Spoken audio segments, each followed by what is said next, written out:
kasama ko yung mami ko, pumunta kami ng ER.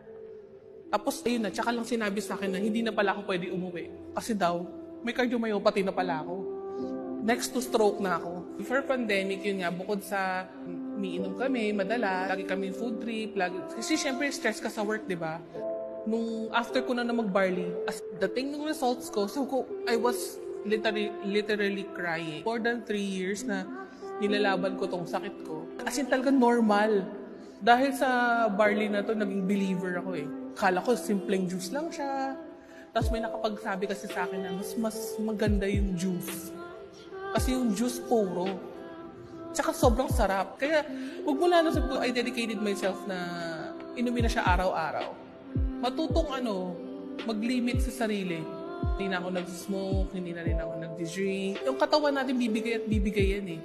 So, ika nga sabi nga nila, totoo yung sinasabi na lahat ng sobra masama.